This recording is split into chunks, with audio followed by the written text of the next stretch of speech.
What if the deepest truths can't be found in books, but only in heartbreak, failure, and silence? This is the story of a man who thought he knew everything, until life taught him what no teacher ever could. Daniel Monroe had spent his life surrounded by books. Leather-bound volumes lined every wall of his study. Plato, Descartes, Nagarjuna, Nietzsche. He was a man of reason, of logic, of long lectures and longer debates. Students adored him, colleagues admired him. His ego? Well fed. But then, life struck. A phone call at 2:13 a.m. His wife, gone. A drunk driver. Instant. No goodbyes. In the weeks that followed, no theory helped him sleep. No quote soothed his grief. No paragraph could explain why the world had torn his heart out. He tried to keep teaching, but words felt empty. He canceled his classes, vanished from campus, and one day, he booked a one-way ticket to Nepal. He arrived at a mountain monastery. High, quiet, unreachable, where monks woke before dawn, and spoke only when needed. Daniel thought he'd stay for a week. He stayed for 6 months. At first, he asked questions. Big questions. What is the nature of suffering? Why do good people die? Is the soul real? The monks smiled, but didn't answer. Instead, they handed him a broom. Clean the meditation hall, one said. Daniel blinked. I came to learn. He protested. And this is learning, the monk replied, with a bow. So Daniel swept. Day after day, he swept and watched and sat and breathed. And slowly, something shifted. One morning, as he swept a patch of dust, he remembered his wife's laugh. Not her death, but her life. A memory so vivid, he stopped mid-motion, and wept. No monk came to comfort him. No one told him to stop crying. They just let him be.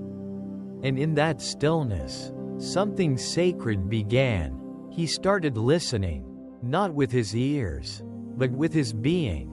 He noticed how the trees swayed before the rain, how silence had its own language, how grief wasn't a wound, but a teacher.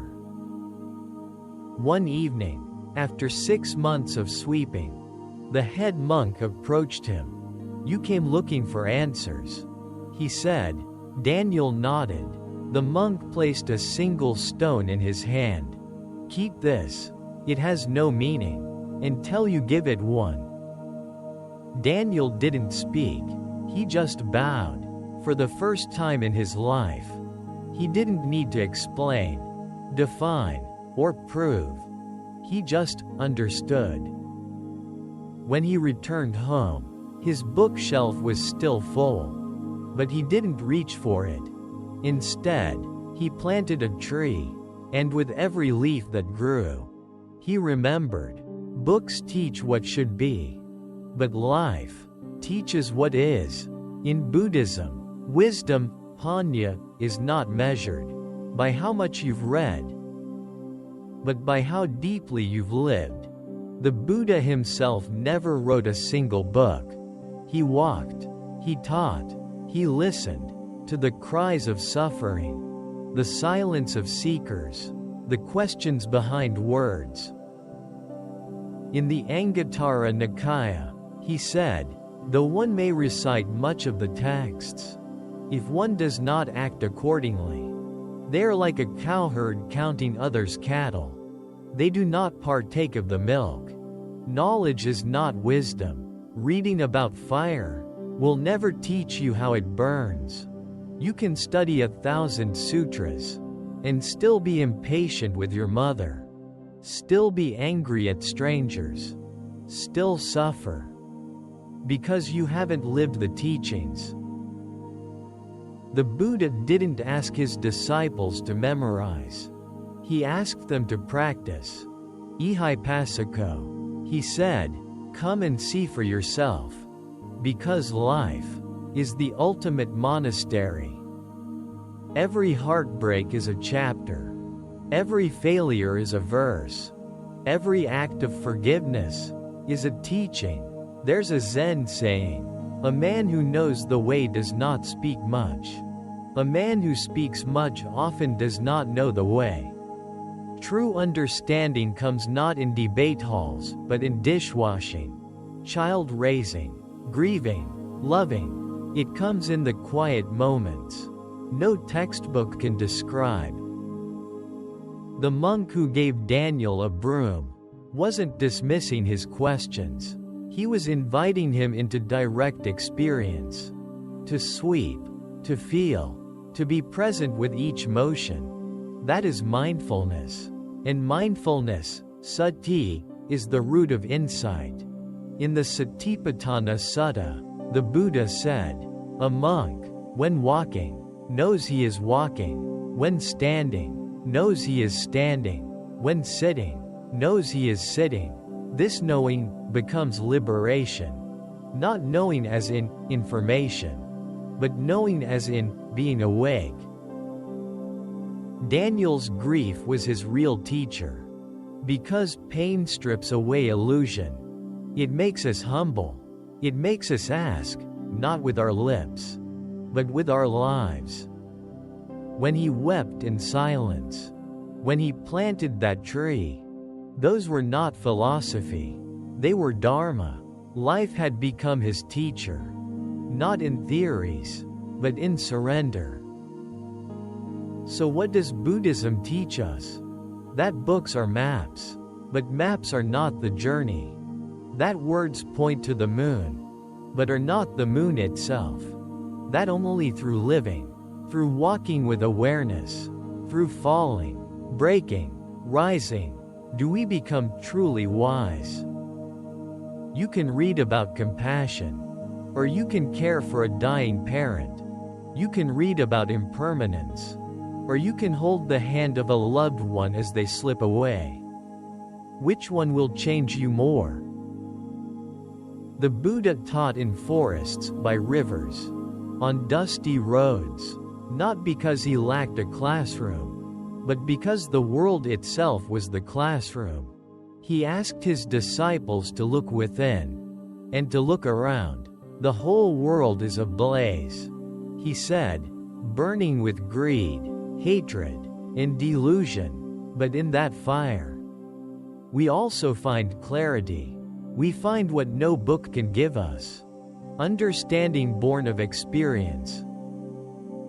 So if you feel lost, not knowing enough, not being spiritual enough, remember, you are already in the lesson.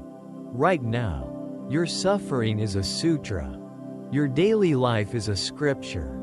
And every time you pause, breathe, and respond with awareness, you are living the Dharma. You don't need to quote the Buddha. You just need to walk like he did. Gently, awake, present, kind, because in the end, life itself teaches what no book ever will. So now I ask you, not as a teacher, but as a fellow student of life, what has life taught you that no book ever could? Was it the moment someone broke your heart, and you realized how strong you really are? Was it when you lost everything, and found yourself? Was it watching someone you loved grow old, and understanding, without words, that everything is impermanent? There are lessons, hidden in the heartbreak, the silence, the mess, not in perfect words, but in imperfect days, not in libraries, but in late-night tears, awkward conversations, and quiet walks with no destination. You don't have to be wise. You don't have to be spiritual. You don't need quotes or answers. You just need presence. Because life will teach you in its own time, in its own way. The question is, will you listen? Maybe you're like Daniel, surrounded by knowledge, but unsure how to breathe through grief. Maybe you've read every book on healing, but still can't let go. Maybe you've said all the right things, but still feel lost in your own heart. If that's you, pause. Put the book down. Put your hand over your chest. Feel the rise and fall. That's your first teacher. Your breath. Your life. Right here. Now ask yourself, right finger, what lesson are you learning right now? In this season of your life? Right finger, what truth is life whispering to you? Not in words, but in experience? Right finger, what are you resisting? That's actually your greatest teacher? And if you're brave enough, down finger, tell us in the comments. What has life taught you that no book ever did? Share it, because your truth might just be the mirror someone else needs. Gift: send this video to someone who's struggling, not with words, but with silence. Someone who needs to know that their pain is also wisdom in disguise. Send it to the overthinker, the one who always needs a plan, the one who fears making mistakes. Let them know, you don't learn life by reading it. You learn by living it. And remember, not every answer comes in a quote. Not every lesson wears a robe. Some arrive as heartbreak, some as waiting, some as failure, but each one is sacred. So don't rush. Don't try to skip to the end. Live your chapter with open eyes, with a soft heart. Let life write on you. Let it teach you, gently, slowly, deeply. Because one day, you'll look back and realize the greatest lessons you learned were never underlined in books. They were carved quietly into your soul. Folded hands, thank you for watching, for being here, for living fully, honestly, courageously. May you keep learning, not just from words, but from the wonder of your own experience. And may you remember, the page may end, but the lesson continues in life.